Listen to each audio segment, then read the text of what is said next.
Alright, gonna do a quick race recap. I did get some GoPro footage, but went out to US 42 in Ohio.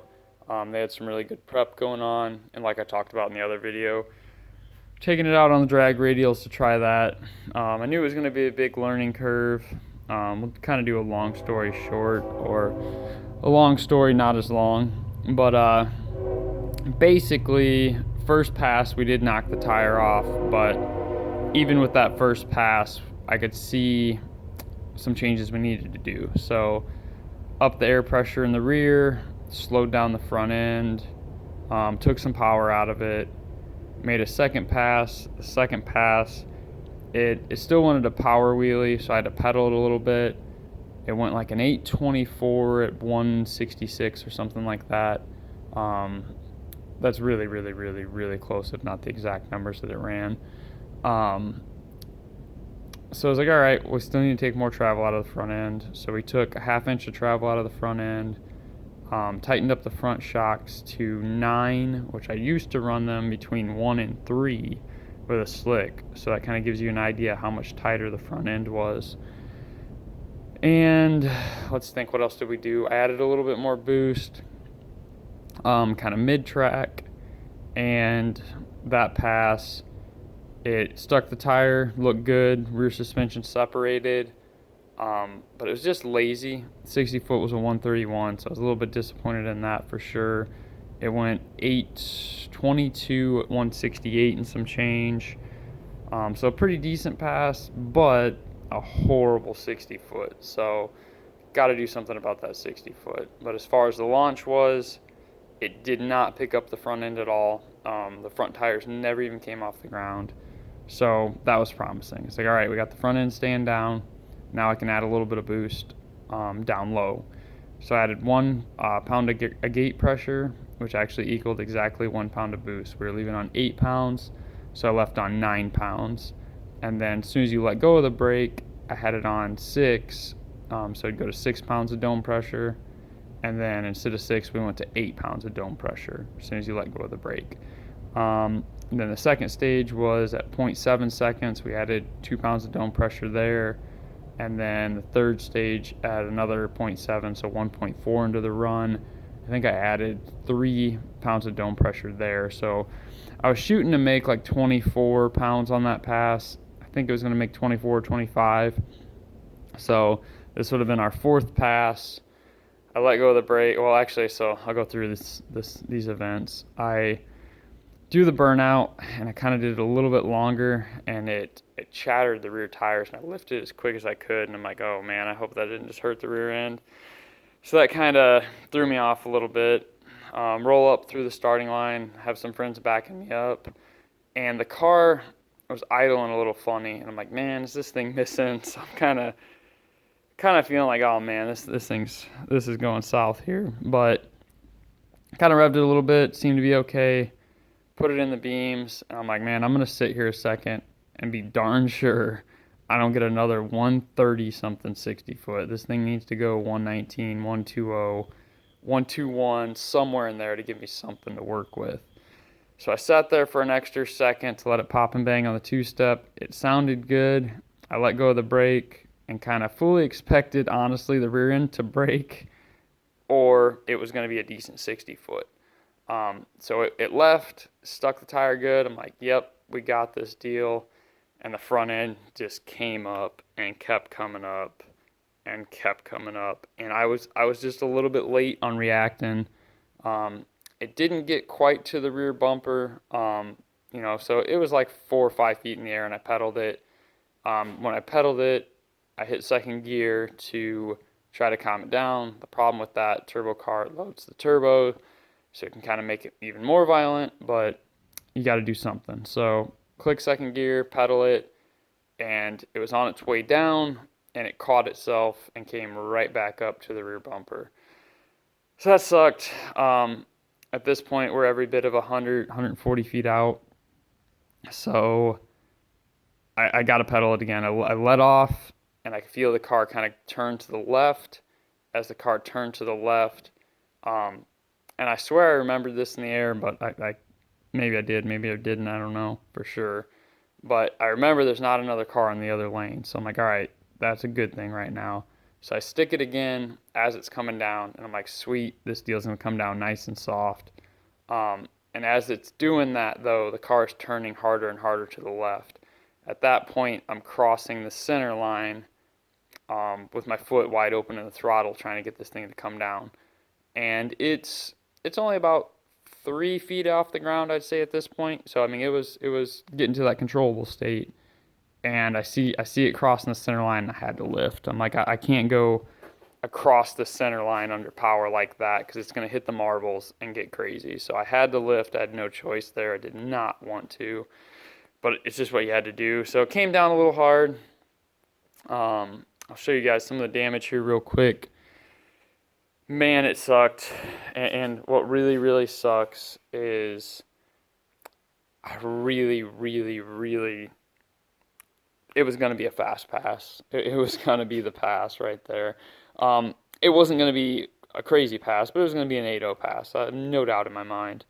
But what I needed to do differently was take another ½ inch of travel out. So I'll show you guys that. If you look, those are the travel limiters right here. Each hole's a ½ inch. I had them right here at 3.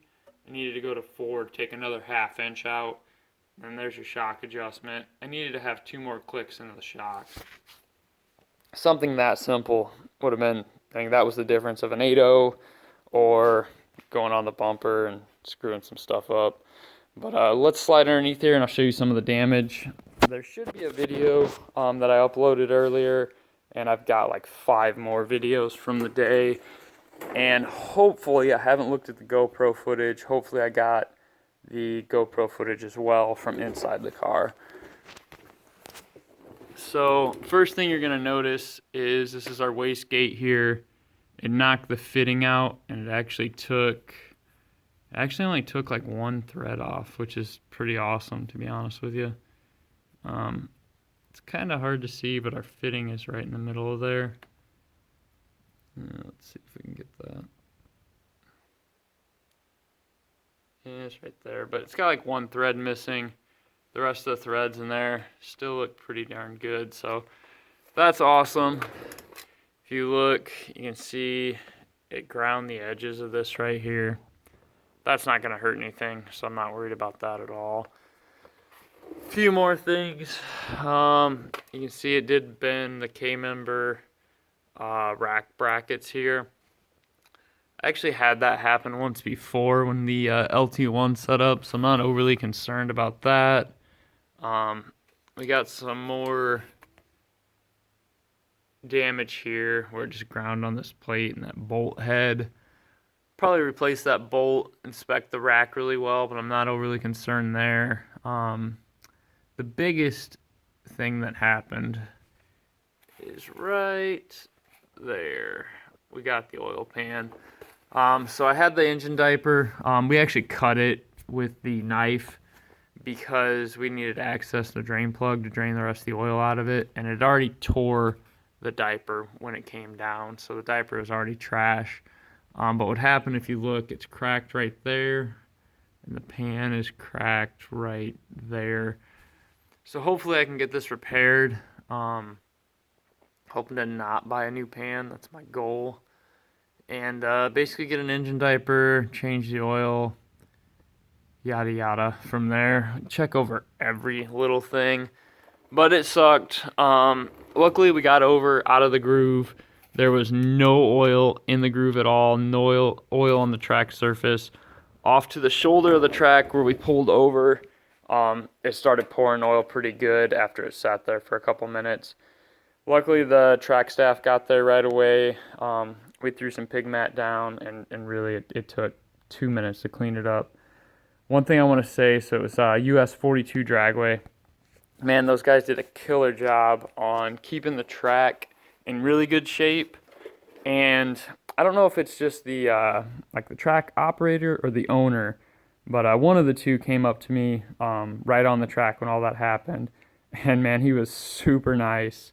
I was apologizing because I'm not out there to do wheelies. I want to go fast, and when you do a big wheelie and you come down and you freaking put oil on the track, there's no worse feeling ever. Like, in my mind, I absolutely hate stuff like that. So I was apologizing, and man, he was so excited. That was the coolest thing he ever seen. Like, he was happy as could be. He didn't care. He was glad I was safe, glad I got off the shoulder, didn't hit any cones. He was super complimentary, and yeah, he likes drag racing and thought that was really cool. Man, they did a really good job, and I just appreciate them. So that was awesome.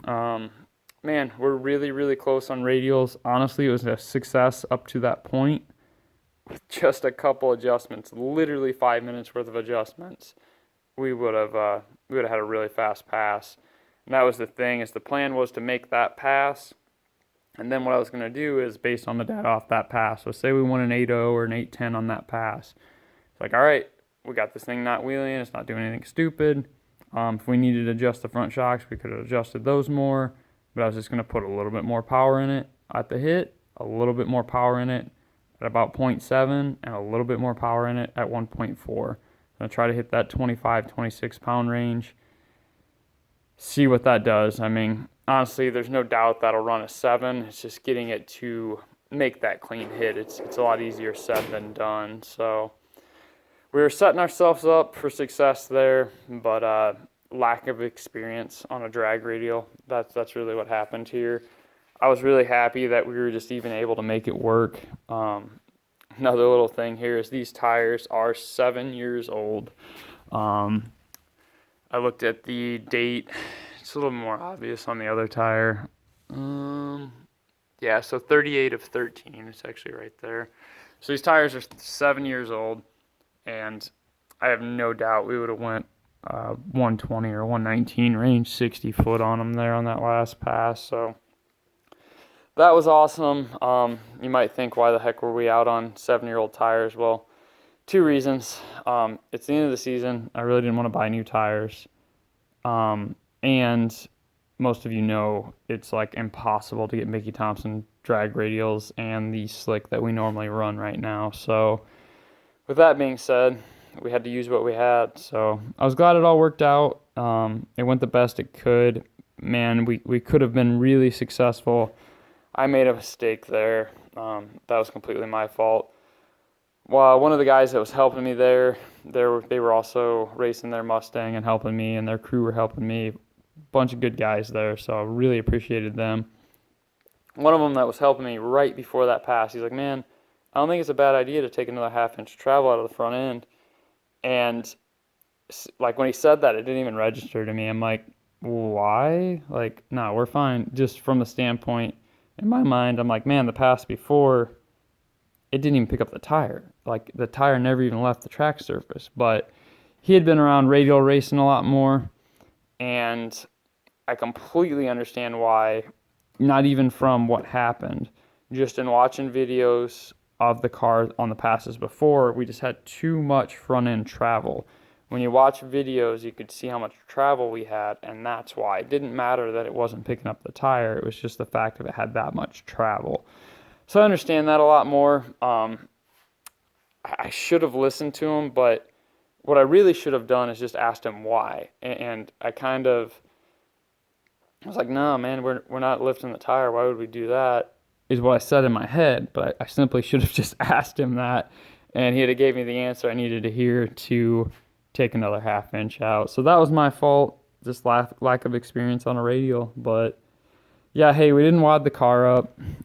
We made some decent passes, like I said, nothing too fast, but it was fun up until that point. And honestly, it sucks. I hate when the cars broke, but I'm glad we went. I had fun, a good group of guys, and yeah, I mean, it is what it is. We're one step closer to getting this thing faster.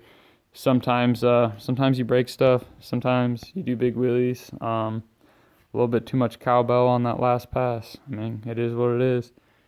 But yeah, I just want to go over that with you guys. Like I said, I'll release some videos. I got to look at the GoPro footage.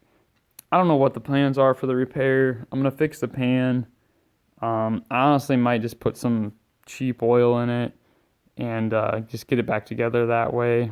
I think I'm going to change the head gaskets this winter, so that's why I don't want to put any good oil in it or anything. I mean, there is a chance that there's one more race next weekend, but I don't know at the moment. It'd be really, really, really tough to make it, but it's not completely out of the question. So we're either going to fix it and try to race it next weekend, or I'm going to fix it and do head gaskets this winter, and then I'll probably work on the body work after that, and kind of probably look at some other things. I'd like to add some more cage to the car this winter, possibly add the parachute, just a removable deal there. And I really need to get a Hans device. It's just a good idea. I've been thinking about it for a while, so I got to save up some money there as well. But kind of just off that list right there, I got quite a bit to do, so that'll be some things and some goals for this winter.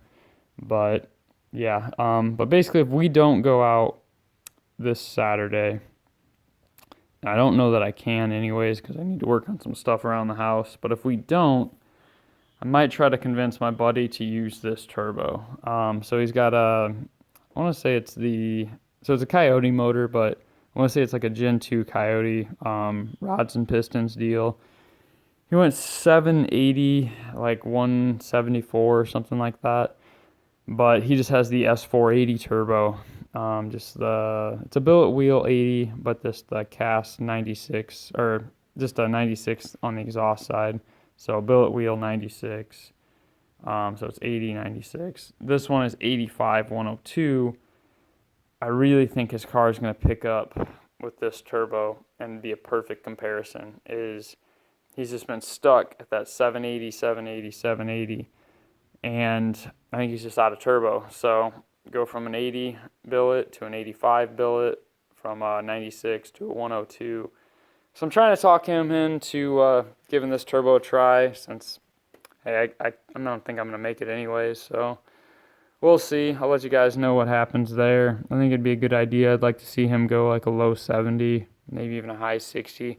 I think he could do it. I definitely know he could do a low 70. So yeah, just kind of a race recap, some of the things we did, and some of our future plans. Like I said, I'll release some more videos, and if you guys have any questions, just comment, and I'll get back with you guys. And don't forget to like and subscribe. Thanks, guys.